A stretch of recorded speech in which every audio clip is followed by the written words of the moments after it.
Thank you. You've done the easy part of all the introductions. So we've got about 20 minutes and we're going to talk about something that I think we've all ad hoc spoken about over the last 12 to 18 months. But I want to spend the next 20 minutes also getting all of your perspectives on how the role of the sales leader has changed. So I'm going to start, and a lot of this happened pre-COVID, so I don't want to focus the conversation too much on COVID, but a lot of was already happening before the pandemic. So we were seeing an increase in specialization of roles. We were seeing an increase in digital marketing.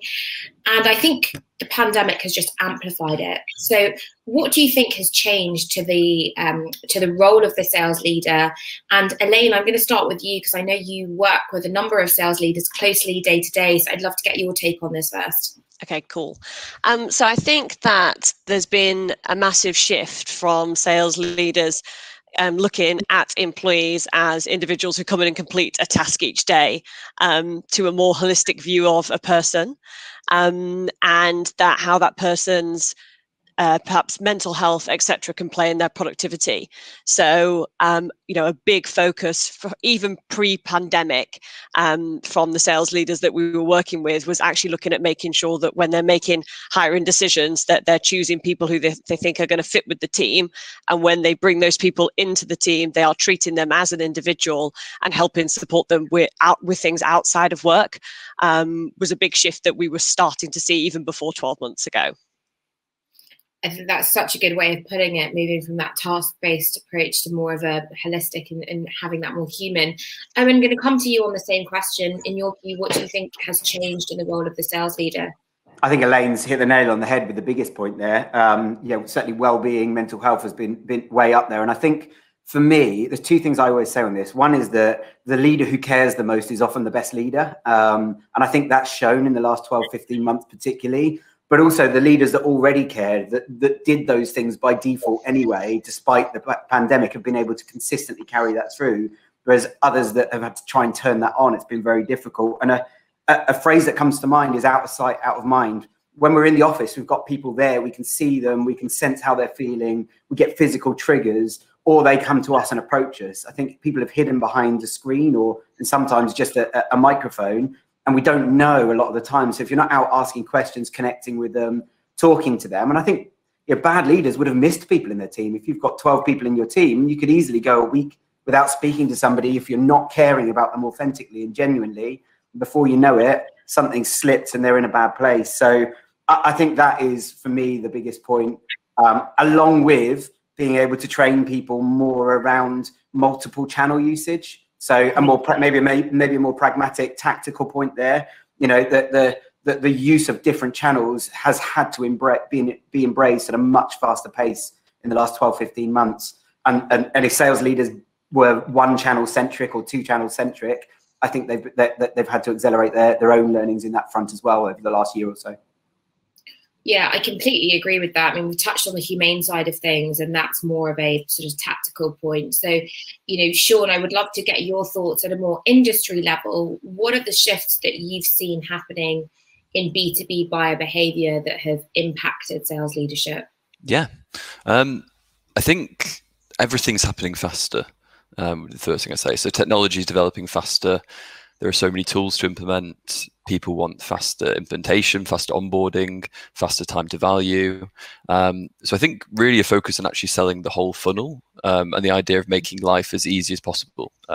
Not just having a tool that does, but you actually, through the process of implementation, making it as easy as possible to get it on board. And so there's actually been, I think, even in the last year, a shift towards IT personas and IT buyers having a bigger influence. And one of the main things in that sense is they've got loads of projects on board, and you need to just really make it as simple as possible. And secondly, on that point as well, I suppose, with everything happening faster, at the top of the funnel, there's a lot of white noise in the SaaS ecosystem. There's a solution for everything. There's, you've got, as Elaine will probably see day to day, this greater need than ever for BDRs. There's thousands and thousands of BDRs sending millions of emails, making millions of calls, sending GIFs and memes and videos. And what works in terms of outreach is a bit of a moving target now more than ever. I think maybe 10 years ago, you find something that works, it could work for 5 years. I think now you find something that works, it could work for 5 months. So you have to go in with the mindset of learning each day and fostering an environment of sharing best practice. I think that's really interesting, and the point you made around everything happening faster, I see that's coming from the B2C world, right? So we've got one-click Amazon delivery. You know, we want something today, we'll get it tomorrow morning, or probably even tonight, right? It's that Uber mentality, that delivery mentality. So I think all those signals are coming from our personal life. I mean, I'm really curious to get your opinion on this, because you work with an array of clients, and Sean made a really good point around growth in IT buyers and personas. What have you seen around that with your clients? Yeah, I definitely think the buyer personas have changed. We've had finance a lot more involved as well. And I think finance are getting dragged into the commercial vision part of growing a business a lot more, and becoming outwards looking rather than inwards looking a little more. I think just to touch on a couple of points there, the 3 trends that I've seen. One is that buyers seem to have a much clearer definition of their requirements nowadays. I want quantity or I want quality. I want speed or I want, or I want thought through process. And we do get a sense that people are a lot clearer on their preferences. I think the speed piece is valid. A lot of that is down to the fact that there are fewer boundaries. No longer do people say, cool, we've got to get everyone in a room and fly in on a plane or a train. That's gone. So we can do it tomorrow on a video call and we'll make a decision. And I think we've realized that those were boundaries and barriers that we were creating, not things that needed to happen necessarily. And the third thing I've seen is that buyers now know how you're selling to them. So there's so much social media about how to sell best. Is it Sandler? Is it this? Is it that? What's my, am I qualifying you out via Medic? And I found, particularly in the last 2 years, regardless of the pandemic, buyers now know what you're doing to them. So it's no longer a secret. So just following the playbook of what Sandler tells you to do or Challenger tells you to do doesn't work as often anymore, simply because you've got to humanize it, which comes back to that point that Elaine made. You've got to interpret it and adjust and adapt to the person you're talking to. The book doesn't fix anything anymore. The emotional intelligence applied against that does. And that for me has been the biggest change, that people say to me, stop doing that to me. Just talk to me like a normal person. Yeah, you were talking about this a week ago in person. Feel when you're taken through that BANT qualification criteria, and it's because we're on the other side of it. It doesn't always feel the best. Okay, no, I love that, and I think what you said around buyers know their requirements. I don't think that's ever been more true. So we talk about sales leadership. I want to raise it up a level a second and talk about company leadership. And Elaine, I know, at Venatrix, you work with a lot of CEOs, founders, and you hear their challenges day in, day out. And what is it that you think company leadership can do better to support sales leadership? Because I'm sure we've got some of those on the call today. Absolutely. So I think they need to help allow for effective hiring into teams by supplying suitable budgets to help organizations to attract the very best talent that's out there, because ultimately the success of teams is dictated by its members, and it is an extremely competitive market out there at the moment for the top talent. I've been doing this for 14 years and I don't think I've ever experienced so many companies looking to hire SDRs and BDRs as we are doing now. I also then think that with great people in place, company leadership needs to make sure that they've made the budgetary contributions in their mind to make sure, again, that they're looking at the best tech platforms that are going to enable these people, and naturally the sales training resources to give those individuals the skills to perform.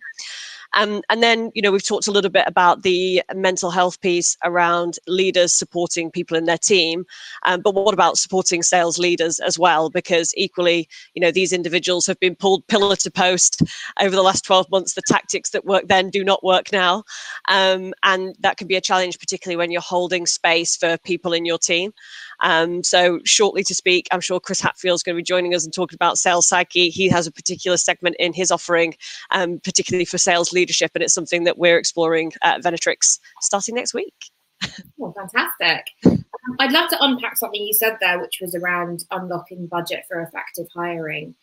And I'm sure you come across this day in, day out. So what advice would you give to sales leaders who I'm sure on this call that are speaking to their company leadership about you know, I need budget to make sure I can de-risk this hire and get that right, what would your one piece of advice be there? Yeah, indeed. So I think there's an element where you just have to accept that you do get what you pay for. So if you're looking at the market, if you're doing your research, or you can certainly reach out to me, whether you hire us or not, I'll always give you market insight. If you're going to pay below the average rate, it is going to be more difficult for you to attract the top talent. That said, it isn't all about money, so no need to focus on also being the highest payer. It's about also, you know, what career prospects you offer to people, what platforms you've got in place, what training resources are going to be available to them when they join, and ultimately that is what attracts best candidates. Love that. Love that. And I love what you said around mental health as well, because we do often focus on our reps, and it comes the same with training as well. We always talk about training for our teams, but what about our own personal development as leaders as well? So that's a brilliant point. I want to shift slightly to the type of people that then we see in sales leadership. So, you know, something I've always wondered is, do you think that sales leadership is innate, or do you think it could be learned? And I'll start with you, Owen, because I'd love to get your take on that first. I think the skills and attributes can be learned. The DNA of a good leader is innate, in my opinion. So I think I always tend to bring things back to sporting analogies. At school, you could always see the kid that was going to be the captain. You know, you could always see it. Nobody had trained them to do that, but they stood out. They opened their mouth. They encouraged people around them, and they had that, and that was embraced by their coaches, their teachers, whatever, and they end up turning into leaders. And I think, you know, that's what gives you the opportunity to go and be good. And then it's down to you to go and learn how to finesse that and become a great leader. I think without that DNA in the first place, you can go and learn the skills, but I think you'll always fall short to a degree. So like everything, I think it's an element of both. But I do think the best leaders have something in their DNA and their innate traits that perhaps average leaders don't. That's my opinion, at least. It's a good way of putting it. Really good way of putting it. Sean, what about you? Innate, or do you think it's something that can be taught and trained and coached? I mean, I hope elements of it can be learned, because I know I've still got a lot to learn. I think to be honest, the kind of key things that you might require to be a good leader, or I've kind of seen in good leaders myself, is kind of integrity, consistency, and the ability to be flexible. I think some of those things you can learn them from bad leaders when you see them not doing those things. But the kind of the integrity piece is I'd say almost innate, and also that absolute people focus. I think you see people, if they want to be a leader because they want the status, they're going to make a bad leader. If they want to be a leader because they want to help people, they'll be a good leader. And I think something that people always used to say was that sometimes people go into sales management or sales leadership if they weren't good at sales, which I think is a load of bollocks. I think, like, you need empathy, you need to be people focused, and you really, really want to help people. Those things can be developed in sales, and then they're really transferable to sales leadership. I think what you said there actually just really struck a chord with me, and I know Thibaut was just talking about integrity as well. So I think things like loyalty and things like trust-based leadership, like I do think, you know, to Owen's point, those are in your DNA makeup. And then what are the things that you can get better at, right? So you can get better at running quarterly business reviews, or you can get better at running one-to-one to the sort of role-based part of leadership. But I think, you know, what you just said there around integrity and trust and things like that, I think those have got to be in your makeup. So you summarized that really well. Okay, so last question, and this is something that I think has been debated for a long time. I was reading a Harvard Business Review article, and they looked at introverts and extroverts at every level of management within the company. And the data showed that the higher up you get, the more likely you are to be extroverted. So 60% of top level executives were extroverted, whereas first-time managers, 36% only were extroverted. And we've all got this predisposition that a salesperson is an extrovert. I personally don't think you can be painfully shy, but I think the term here they use is ambivert, which is, you know, somewhere in the middle, that they can do both. But I'd love to get all of your opinions as we wrap up. Do you think that you can be a good sales leader if you're an introvert? And Elaine, I'll start with you. Yeah, I certainly do. I think, even myself, you probably won't believe it from all my LinkedIn videos, but I would probably describe myself as an extroverted introvert. The role is so much about listening and observing and not jumping in and trying not to lead the conversation, but instead facilitating, that I actually think that, having the ability to step back, which could be considered an introverted quality, will actually help you be a better leader. Love that. An extroverted introvert. I'd probably put myself in the same bucket, actually, Elaine. Sean, what about you? Do you think you can be a good sales leader if you're an introvert? Yeah, absolutely. I think as Elaine said, there's a sliding scale of introversion and extroversion, really, and you don't need to be one or the other to be a good sales leader. I think, as we mentioned before, integrity, consistency, flexibility, those kind of things, you don't require an extrovert personality. I think maybe good sales leaders will help other introverted sales leaders rise up as well from amongst the pack, because it's not about he or she who shouts the loudest or makes the biggest noise that's necessarily going to be best, and it's everybody's role to spot those that have those key qualities of good leadership, and maybe aren't shouting about it all the time. Yeah, I agree, and I think this is the thing, right? That's why we have this predisposition that salespeople are extroverts, because still sales has got some of that stigma attached to it. Loud, extroverted, and I think it's interesting to see how that changes as you get promoted into leadership. Okay, lastly, but not leastly, Owen, coming to you, do you think a good sales leader can be an introvert? 100%. I agree with everybody. Absolutely, they can be. There's three things I'd say. One is, I think it's bonkers that we tried to categorize people into two categories. There's 7 billion people on the world. You can't be an extra. There's a range there, and everybody's somewhere on that scale. But yeah, absolutely. I think one of the key reasons is because introverts tend to feed far more comfortably off of themselves rather than other people's energy, and you tend to get a lot more consistency with those people. But also, they're okay giving themselves times to stand still and think, which often means they can be a lot more strategic, versus extroverts who, like me, are 100 miles an hour all over the place, but sometimes need to be forced to stand still and think and stop and plan things. So yeah, I 100% agree. And I'd reiterate by saying some of our top performers are the biggest social introverts you could ever meet. But you give them, give them a phone, an email, a tool to go and sales enablement tool to go and find opportunities with prospects, and they'll do it as well as anybody. So 100% believer that it doesn't matter either way. It's about how you apply yourself rather than where you categorize yourself.